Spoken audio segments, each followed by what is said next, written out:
Merci Madame la Présidente.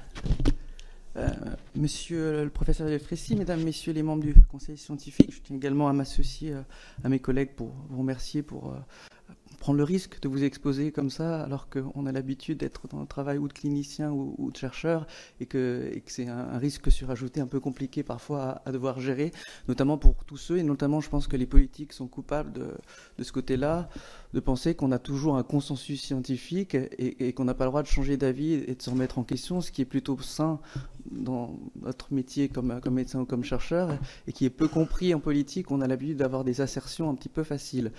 Donc, face à cela, il y a eu quand même des étapes et un peu difficiles à comprendre pour les gens, puisque certains disaient blanc, d'autres disaient noir, et à des chronologies différentes. Et notamment sur les tests, par exemple, ou sur les masques, on a souvent eu l'impression que du côté politique, on niait l'importance de certaines stratégies plutôt pour expliquer, enfin pour justifier les manquements. Et moi j'ai cru comprendre, Monsieur Delfrécy, que vous, en tout cas, vous sembliez convaincu très tôt, tout début mars, de l'importance de ces tests massifs. Et on était là encore 10 jours avant les annonces de Tedros à l'OMS, et 10 jours avant le même moment où Jérôme Salomon dit que ça n'a aucun intérêt de tester massivement pendant la période aiguë de propagation de la maladie. J'aimerais que vous me précisiez sur ce point. Et ensuite, sur les questions de... Je ne vous ai pas beaucoup entendu au moment où il y a eu le scandale sur le Lancet. Et là, j'aimerais juste savoir ce que vous pensez, ou ce que vous avez exprimé, ou ce que vous avez pu conseiller au président de la République ou au ministre de la Santé. Moi, je ne sais toujours pas. J'ai mené une partie d'investigation en direct. C'est moi qui ai identifié l'employée fictive qui était censée être directrice des ventes et qui était une dame qui faisait des photos de charme. On a tiré sur le fil de mensonge, comme dirait l'autre. On a trouvé les autres choses. Si on pouvait revenir au sujet. Moi, je voudrais savoir si c'est le sujet. Parce qu'à ce moment-là, il y a eu des choses graves, il y a des décisions au niveau international qui ont été prises d'arrêt des études sur l'hydroxychloroquine, puis de reprise, puis aujourd'hui d'arrêt pour d'autres raisons. Qu'est-ce que vous avez eu comme information? Est-ce qu'il y a des données ethniques qui ont été utilisées sur les patients français, comme c'était dit dans cette étude ou dans celle du New England?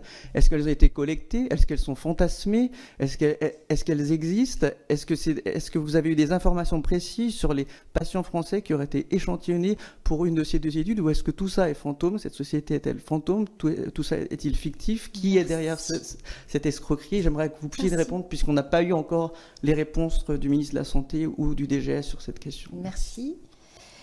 Monsieur Delfrécy, vous n'avez pas répondu à ma question, s'il vous plaît.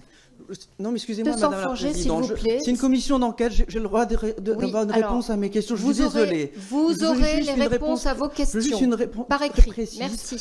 Sur le fait, est-ce que vous étiez pour la généralisation des tests dès début? Non, je ne vous ai pas. Allez-y. Et l'autre question. Vous me dites que vous êtes au-dessus de ça. Allez-y, monsieur Ciotti. Je veux juste savoir, mon droit de parler, bon sang. Je veux juste savoir, Monsieur Delfrécy, si vous avez été consulté en même temps que le HCSP sur l'analyse de cet article, puisque ça a mené à des décisions dramatiques. Et Monsieur Sanforger, et simplement que vous me répondiez oui ou non. Je vais vous rappeler ces règles. Non, mais vous allez répondre, bien sûr. Je vais vous rappeler juste une chose, c'est que je préside. D'accord? Et personne n'a remis en question jusque maintenant. Et c'est pas parce que vous n'avez pas la réponse satisfaisante. Vous me le dites, on le redemande par écrit, on l'aura, c'est public, c'est versé. Ça suffit.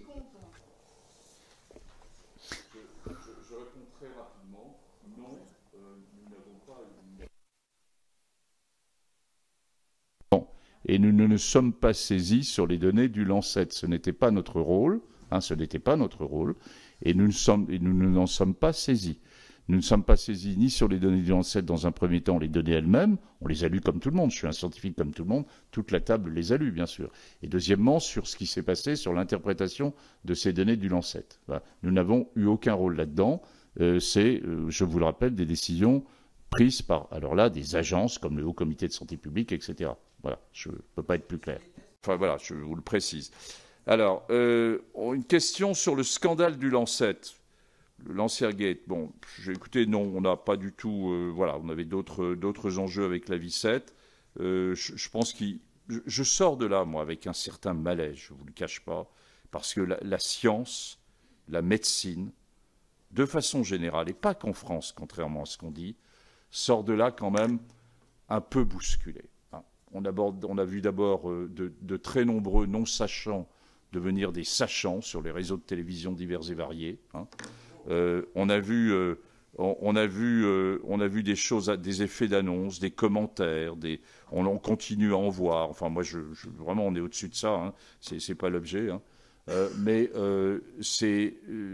finalement, j'ai un certain malaise et où il va falloir qu'on resserre les boulons là de façon importante pour que, une fois de plus, la confiance avec les Français, hein, ce qui est quelque chose de très fondamental, où on a un modèle français de relation médecin-patient qui est bonne, qui est bien supérieure au milieu anglo-saxon. Je pense que là, elle a été un peu touchée. Hein. Je l'avais déjà perçu dans les états généraux de la bioéthique, où il y avait une remise en cause d'un certain nombre de la place de la relation entre les patients et les médecins. Et là, je pense qu'il va falloir vraiment qu'on reconstruise quelque chose de cohérent et en étant inclusif, en tenant compte de tout ce qui s'est passé et en étant inclusif sur le sujet, mais que c'est un vrai point.